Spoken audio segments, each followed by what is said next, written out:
Semana passada saiu uma reportagem, saiu um estudo dizendo que 80% dos resultados nas provas de avaliação nacionais e internacionais estão ligadas às características pessoais dos alunos, e desses 80%, 20% ligados às características socioeconômicas, sociais, e os outros 60% ligados à cognição, ligados à questão da capacidade de aprender, estruturação de pensamento do próprio aluno.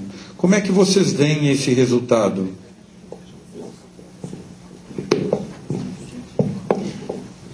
Olha, esse dado é muito conhecido. Boa parte do resultado que a gente obtém na escola é determinado por questões de fora. Não é?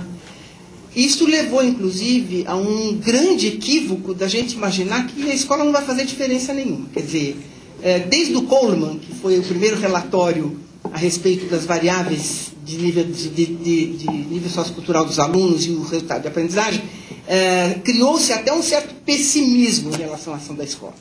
No entanto, os estudos mais recentes têm dados muito mais interessantes. Por exemplo, alunos em situações equivalentes, tanto do ponto de vista das características individuais, como do ponto de vista do nível socioeconômico, se você colocar um aluno desse com um excelente professor, que tem muito bom resultado, e o outro aluno, um professor medíocre ou de resultados pobres, depois de 8 anos, o aluno que ficou com o melhor professor ganha 4 anos de escolaridade em relação àquele que ficou com o pior.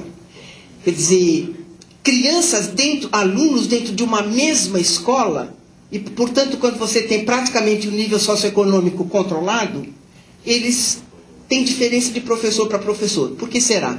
Todos esses resultados foi o que levou o Bill Gates a redirecionar os investimentos da Fundação Melinda Gates para a questão do professor. Esse grande estudo é o estudo da McKinsey, certo? Que começa dizendo que nenhum sistema de ensino tem uma qualidade melhor do que a dos seus professores.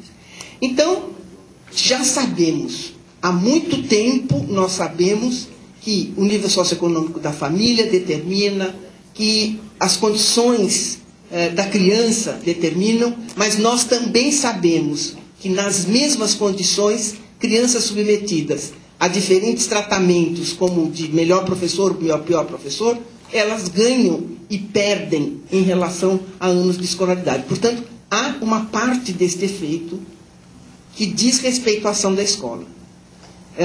Eu tenho um certo sentimento de déjà vu com isto, porque a primeira coisa que eu escrevi na minha vida, em 1963, foi os fatores intraescolares determinantes do aproveitamento do aluno. Foi publicado na revista Educação da Unicamp. Então, nós voltamos a essa questão permanentemente, como se fosse um mantra da educação, não é? E como se isto justificasse a má qualidade do ensino. Então, nós podemos dizer o seguinte: metade dos alunos deste país não tem boas condições de desenvolvimento cognitivo, pelo menos não tem iguais às crianças de classe média, não tem pais ricos, não tem herança cultural, não tem papai e mamãe que lê em casa. Não tem. O que nós vamos fazer com isto? É com este aluno que nós vamos entrar para a competitividade do século XXI. Eu não posso arrumar outro. Certo? E é com esse professor também. Quer dizer, ou eu caminho com isto e pego aquilo que for possível mudar e mudo, ou então eu acho que a gente deveria mudar de profissão. Tem modos mais interessantes de ganhar a vida. Tem, não tem? Tem jeito mais divertido, não é? Mais produtivo, eventualmente e tal. Então essa é a primeira coisa.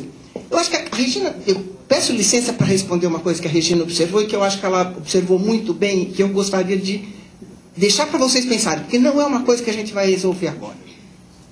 Quando a gente fala das grandes avaliações externas, como o Enem, o SAEB, a Prova Brasil, o SARESP, aqui em São Paulo, nós estamos falando de avaliações que partem de uma matriz de referência das competências que são importantes para aprender.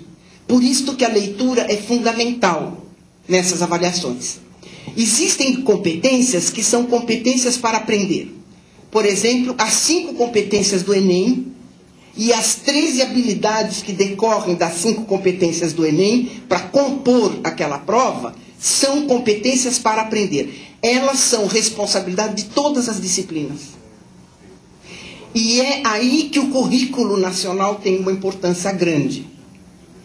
Quando eu estou falando na aderência local, e isso é um problema nosso, dos Estados Unidos, do Brasil e dos países de dimensão continental e federativos, e nós não podemos desvincular o currículo da questão política, eu estou falando da aderência local em disciplinas ou conteúdos específicos. O grande problema é que nós não desenvolvemos expertise, como, por exemplo, o Canadá, como agora está tentando desenvolver a África, com este conselho que eles começaram a construir lá, de passar da lógica das competências básicas de aprendizagem para as competências das disciplinas. Como é que você cruza? Por exemplo, uma das disciplinas do Enem é utilizar as linguagens para expressão. Tá? Como é que eu cruzo isto com a língua portuguesa? É fácil, nas ciências. Como é que eu uso a biologia para trabalhar essa competência? E aí entra o currículo. O currículo não é aquilo que a diretriz curricular do Conselho Nacional fala, nem que os parâmetros falam. O currículo é um conteúdo selecionado, ordenado, e com ele um conjunto de procedimentos, de situações de aprendizagem e de materiais. Quanto mais a força docente de um país é débil, e eu estou falando do ensino público, né, tanto mais este currículo precisa de uma mediação forte do ponto de vista local. Eu acho que o que a gente está fazendo hoje na Secretaria da Educação do Estado de São Paulo, e isso não é de governo nenhum, isto é garra de educador principalmente, e um governo que abre espaço, mostra que a gente pode pegar uma competência global como a do Enem e trabalhar esta competência em arte, em língua portuguesa, em história, em geografia, em química, em biologia, e nunca perder o fio das competências para aprender. Este cruzamento das competências para aprender com a lógica das competências de aprendizagem, com a lógica das disciplinas, é um trabalho difícil, não é um trabalho trivial. E pouca gente tem conseguido fazer. Acho que o Canadá, atualmente, é um dos países que tem avançado mais nessa direção. Foi publicado há pouquíssimo tempo uma bibliografia muito interessante que se chama Lógica das Competências e as Reformas Curriculares, que fala não só do Canadá, como da África. O Canadá tem dado muita assistência para a África nisso. Por quê? Porque toda essa história das competências é uma coisa muito recente. Então, não tem expertise no mundo. Nem mesmo o Perrenu, nenhum desses grandes autores atacou ainda o problema, porque esse é o bunker, digamos assim, o núcleo duro do problema da aprendizagem é como que a gente passa da lógica das competências para a lógica